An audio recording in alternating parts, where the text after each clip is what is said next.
सभी को सुप्रभात। मैं संस्कृत शिक्षक आर इंटर कॉलेज हरदोई से प्रदीप कुमार त्रिपाठी। तो बच्चों, आज हम पढ़ेंगे संस्कृत व्याकरण से शब्द रूप। संस्कृत व्याकरण से शब्द रूप का व्याकरण में किस तरह से प्रयोग करना है वाक्य बनाते समय, ये हम देखेंगे। ये भी जान एक वचन, आगे बोर्ड पे देखते हैं, एक वचन, द्विवचन और बहुवचन में संस्कृत शब्द रूप का प्रयोग किस तरह से होगा।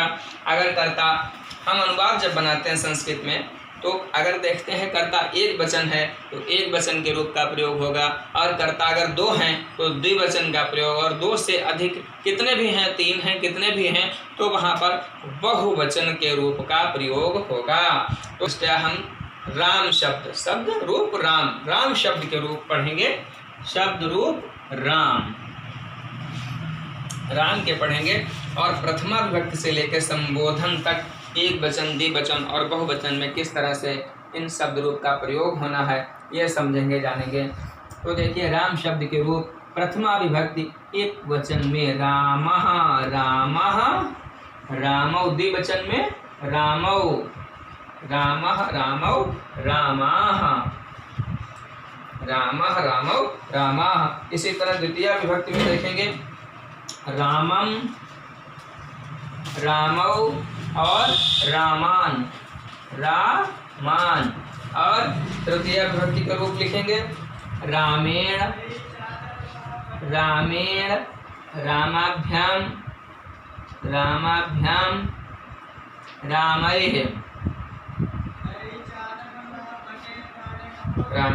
रामाभ्याम रामैः। और चतुर्थी विभक्ति में राम शब्द के रूप इस प्रकार है, लिखेंगे रामाय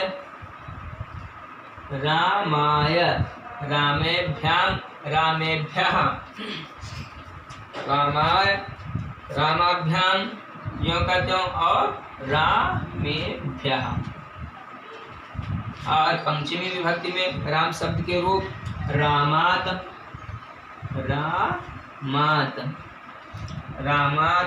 रामाभ्याम त्यों का त्यों और ज्यों का त्यों रामेभ्यः, जो ऊपर लिखा हुआ है। षष्ठी विभक्ति में रामस्य रामयोः और रामाणाम राम। सप्तमी विभक्ति में रामयोः और रामेषु, रामयोः रामेषु। संबोधन हे राम, हे रामौ, हे रामाः, हे रामौ और हे रामा। और ऊपर से फिर से देखते हैं क्रमशः एक वचन, द्विवचन और बहुवचन, एक वचन, द्विवचन और बहुवचन में। एक वचन में यानी राम शब्द आकारांत पुल्लिंग है, राम शब्द पुल्लिंग है, और राम माँ में आ अंत में स्वर, जो माँ में स्वर है वो अंत में क्या है, आ है। आ स्वर होने के कारण इसे आकारांत पुल्लिंग कहेंगे। आ है अंत में जिसके, उसे कहेंगे आकार है अंत में, आकारांत। आकारांत होने के कारण इसे, आ अंत में होने के कारण इसे आकारांत कहेंगे। और राम शब्द के रूप जितने भी आकारांत पुल्लिंग हैं, राम शब्द के रूप की तरह, राम शब्द की तरह सभी के रूप चलेंगे। जैसे बालक, गज, दंत, सूर्य, इस तरह से जिनमें भी आ अंत में निकल रहा है आकारांत, जितने भी पुल्लिंग हैं सभी के शब्द रूप पूरी के पूरी तरह राम की तरह चलेंगे। अगर आपने राम शब्द के या बालक के याद कर लिए हैं, कंठस्थ किए हैं, तो जो भी आकारांत पुल्लिंग आएंगे आप उनको लिख सकते हैं, अनुवाद बनाते समय भी प्रयोग कर सकते हैं व्याकरण में। तो देखिए, पुनः एक बार देखेंगे सही उच्चारण के साथ। प्रथमा विभक्ति के रूप है रामः रामौ रामाः, रामम रामौ रामान, रामेण रामाभ्याम रामैः, रामाय रामाभ्याम रामेभ्यः, रामात् रामाभ्याम याजन लगा हुआ ऊपर का जो लिखा हुआ वही रहेगा।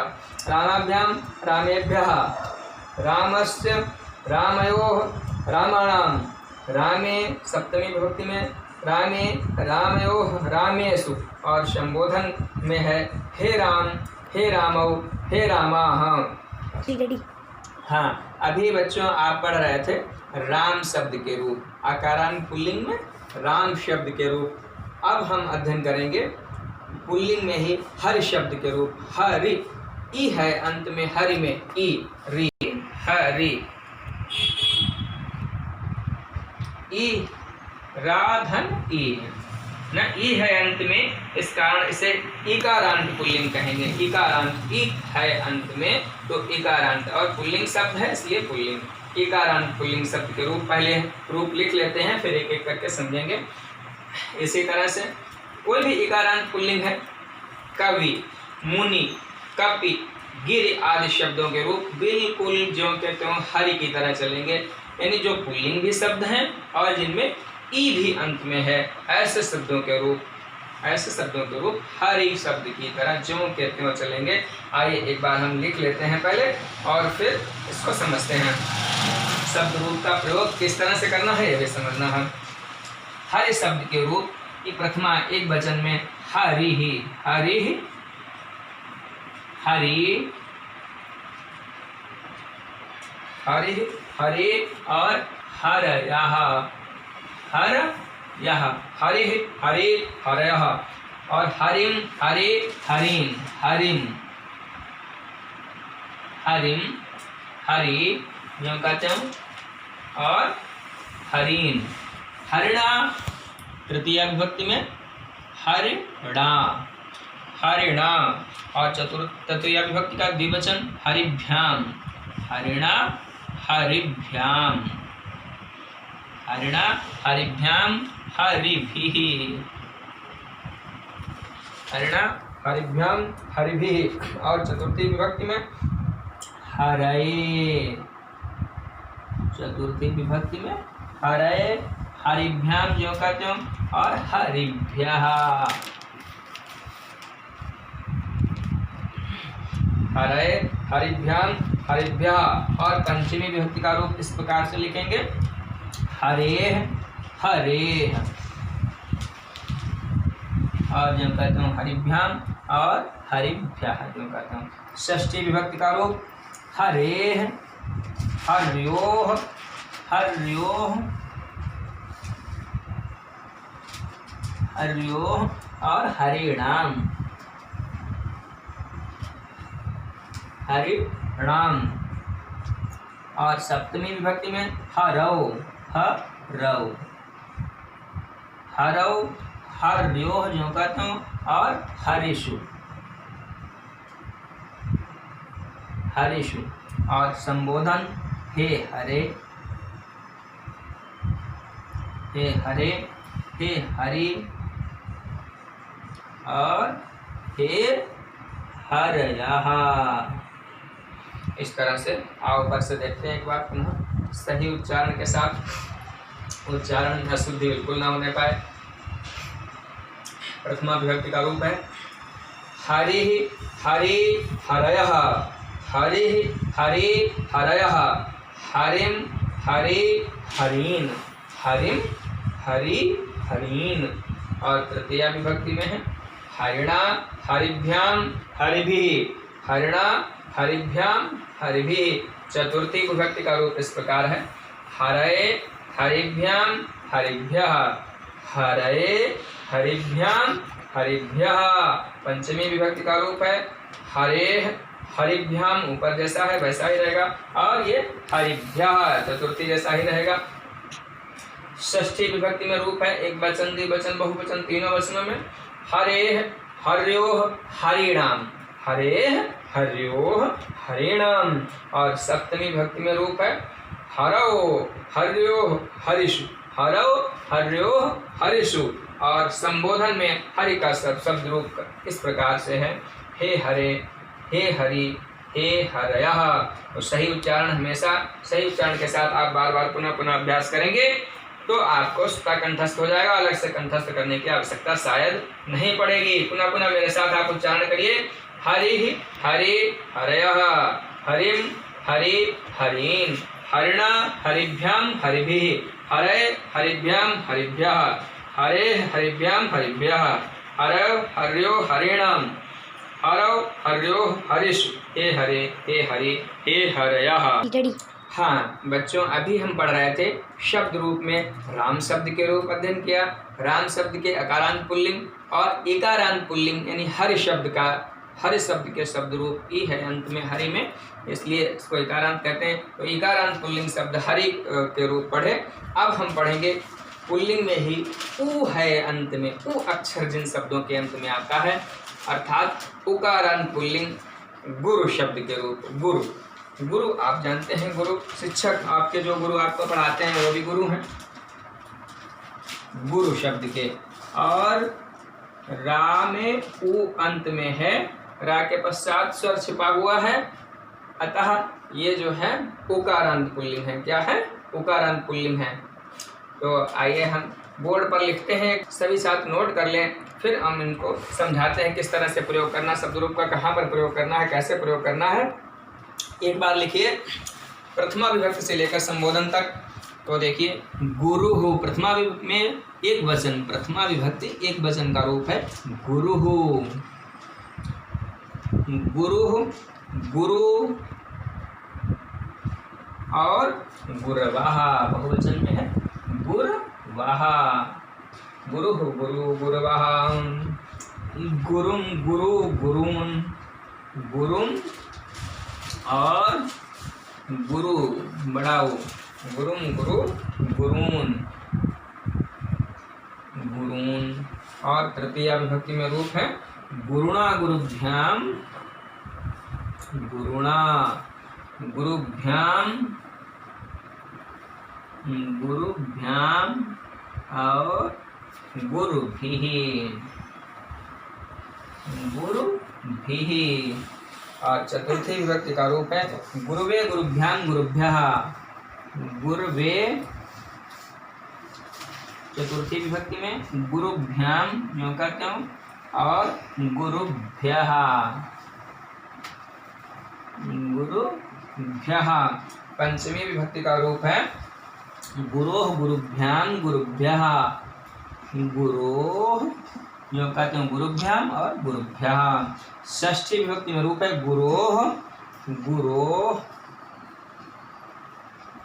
गुरुवोः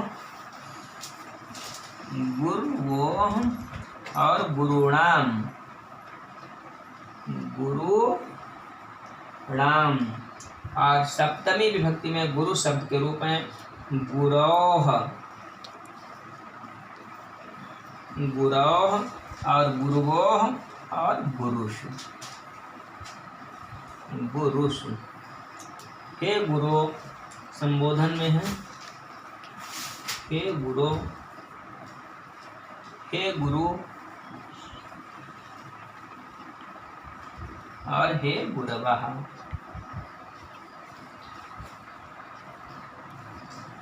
आओ एक बार सही उच्चारण पुनः करते हैं। सही उच्चारण बहुत ज़रूरी है, गलत उच्चारण करेंगे तो फिर हम गलत ही कंठस्थ भी करेंगे, वैसे ही याद करेंगे। प्रथमा विभक्ति में गुरु शब्द के रूप देखेंगे, इस प्रकार हैं गुरु गुरु गुरवः, गुरु गुरु गुरवः। और द्वितीया विभक्ति में है गुरुम गुरु गुरून। तृतीया विभक्ति के रूप है गुरु शब्द के गुरुणा गुरुभ्याम गुरुभिः, गुरुणा गुरुभ्याम गुरुभिः। चतुर्थी विभक्ति में गुरु शब्द के रूप में गुरुवे गुरुभ्याम गुरुभ्यः। और पंचमी विभक्ति में रूप इस प्रकार है गुरोः गुरुभ्याम गुरुभ्यः, गुरोः गुरुभ्याम गुरुभ्यः। षष्ठी विभक्ति में गुरोः गुरुवोः गुरुणाम। और सप्तमी विभक्ति इस प्रकार है गुरोः गुरोः, ये दो मात्रा है, गुरोः गुरवोः गुरुषु। और सप्तमी विभक्ति में है हे गुरु हे गुरु हे गुरवः। और एक बार पुनः शीघ्र जल्दी जल्दी से उच्चारण देखेंगे। उ है अंत में, जिसके जितने भी उकारांत पुल्लिंग हैं सभी शब्दों के शब्द रूप गुरु की तरह चलेंगे। आपको गुरु के शब्द रूप कंठस्थ कर लेना है, भानु के। और अभी अभी हमने आपको बताया था गुरु शब्द के रूप रिपु के, शिशु के, साधु के, शत्रु के, जितना भी उ हैं अंत में और पुल्लिंग है ऐसे शब्द हैं, उन सभी शब्दों के रूप गुरु की तरह चलेंगे। एक बार पुनः सीख देख लें।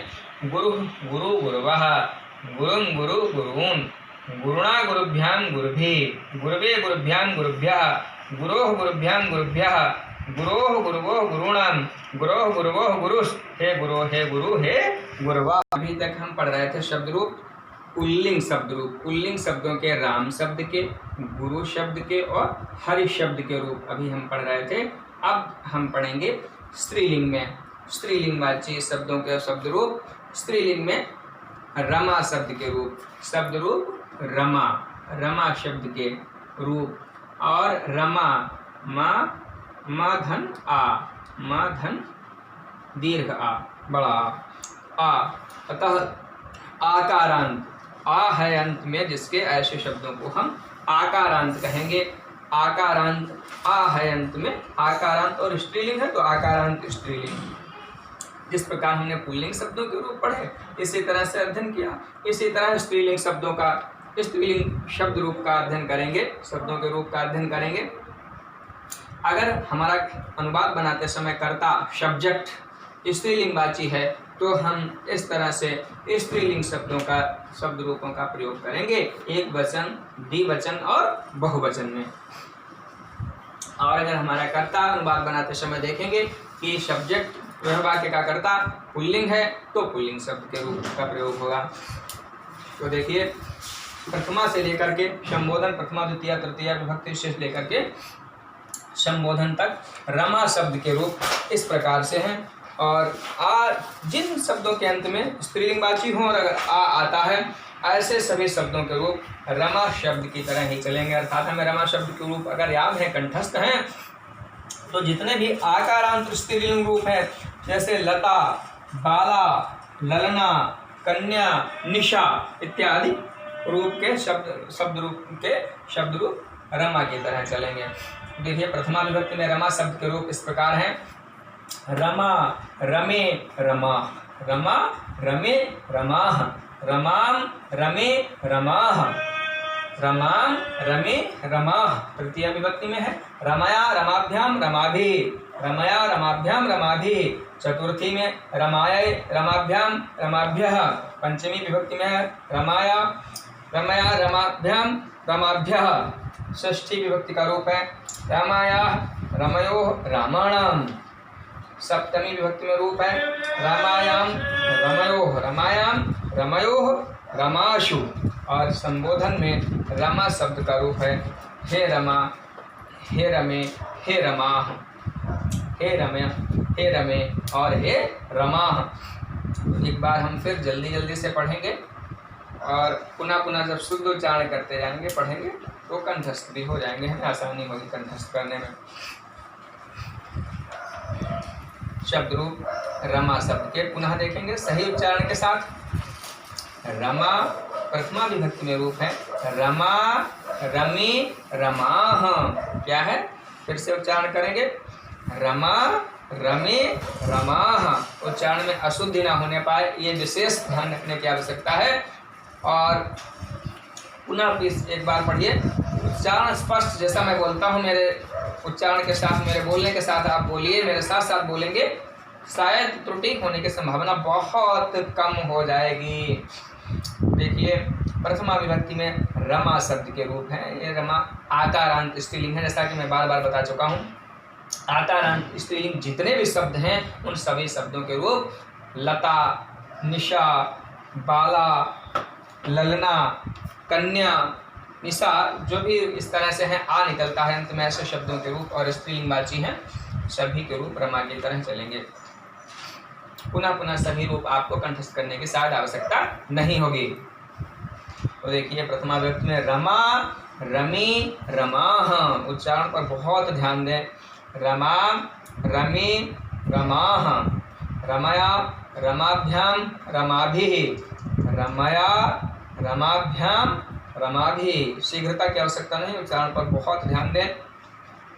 चतुर्थी विभक्ति रमायै रमाभ्याम रमाभ्यः। पंचमी विभक्ति रमायै, चतुर्थी विभक्ति पुनः रमायै रमाभ्याम रमाभ्यः, और पंचमी रमायाः रमाभ्याम रमाभ्यः। षष्ठी विभक्ति रामायाः रमयोः रमाणाम्, और सप्तमी विभक्ति रमायाम रमयोः रमाशु, और संबोधन में है हे रमा हे रमे हे रमाः। रेडी।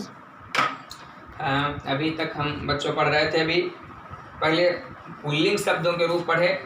राम शब्द पुल्लिंग में राम, हरि के और गुरु के। फिर अब हम पढ़ रहे हैं कि इसी प्रकार से स्त्रीलिंगवाची स्त्रीलिंग शब्दों के शब्द रूप पढ़ रहे हैं। और स्त्रीलिंग शब्दों में हम अभी तक शब्द रूप पढ़ चुके हैं रमा के, और रमा के पश्चात और स्त्रीलिंगवाची देखते हैं। उसमें आकारांत अंत में निकल रहा है, आकारांत स्त्रीलिंग है।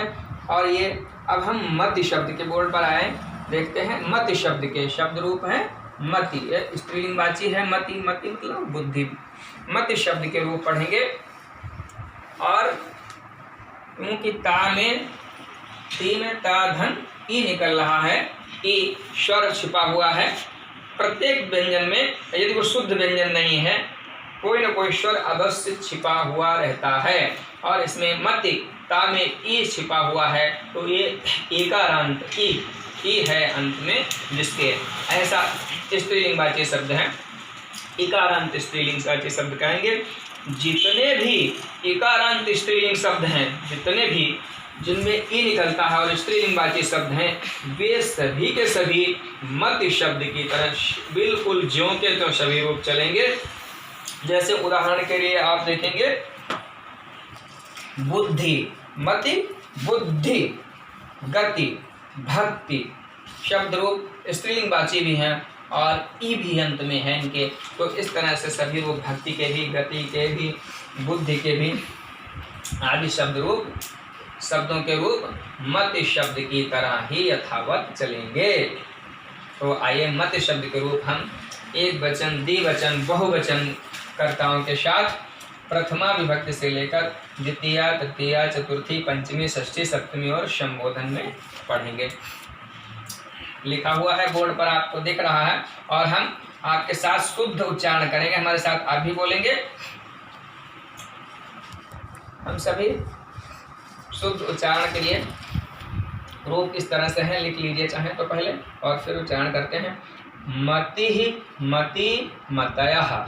मति मति द्विवचन रूप है और मतयः बहुवचन रूप है। मति मति मतयः।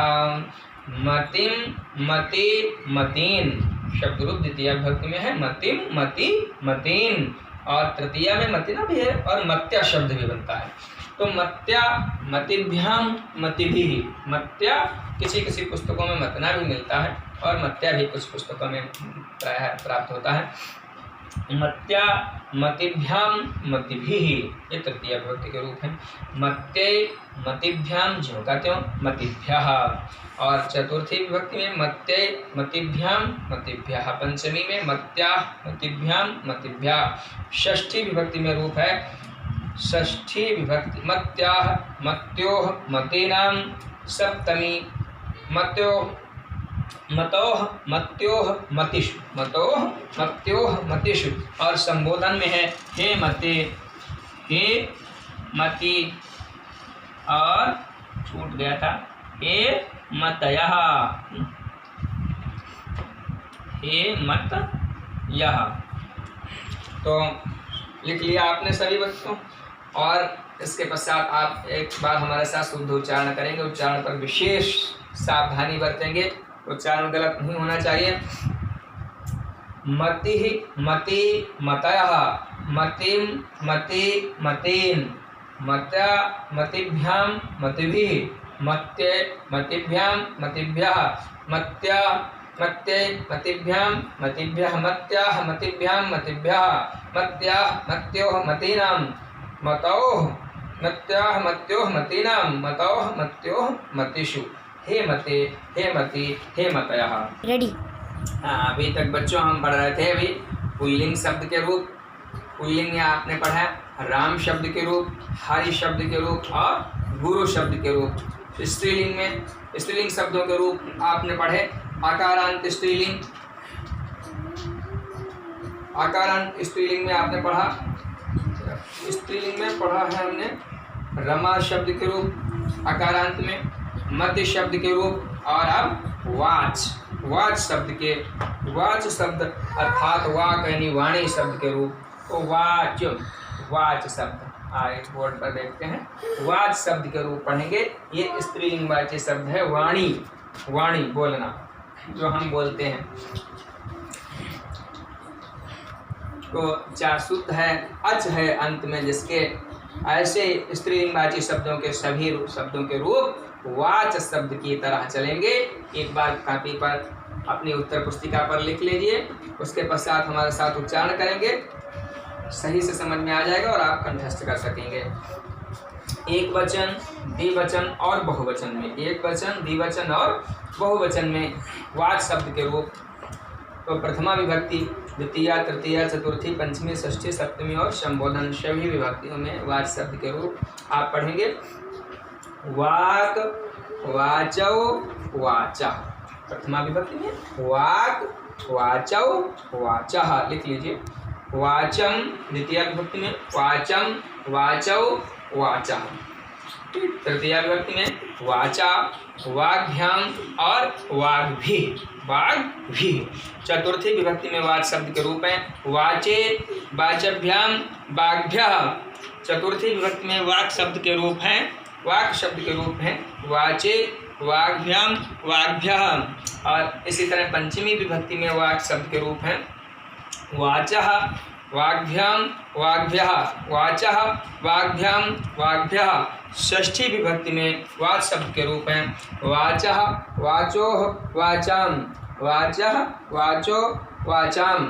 और सप्तमी विभक्ति में वाच शब्द के रूप पढ़ेंगे वाचिः, क्या है वाचिः, वाचोः, वाक्छु, वाचिः, वाचोः, वाक्छु। और संबोधन में इसी तरह वाणी शब्द, वाक शब्द के रूप पढ़ेंगे हे वाक, हे वाचौ, हे वाक, हे वाचौ, हे वाचः, हे वाक, हे वाचौ, हे वाचः। आप सभी लिख लें और हमारे साथ एक बार और उच्चारण करेंगे, स्पष्ट उच्चारण, साफ उच्चारण करेंगे, तभी आप कंठस्थ हो पाएगा सही से।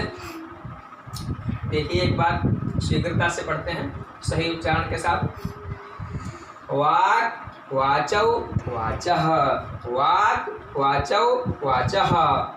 ये प्रथमा विभक्ति का रूप है। द्वितीय विभक्ति में वाचम, वाचौ, वाचः, वाचम, वाचौ, वाचः। तृतीय विभक्ति में वाचा, वाग्भ्याम, वाग्भी। तृतीय विभक्ति में वाणी शब्द के रूप हैं वाच के वाचा, वाग्भ्याम, वाग्भी। चतुर्थी विभक्ति में वाचे, वाग्भ्याम, वाग्भ्यः। चतुर्थी विभक्ति में। और पंचमी विभक्ति वाचः, वाग्भ्याम, वाग्भ्यः। षष्ठी विभक्ति में रूप है इस तरह से वाचः, वाचो, वाचाम। और सप्तमी विभक्ति में वाच, वाचो, वाक्छु। और संबोधन में हे वाग, हे वाचौ, हे वाचः।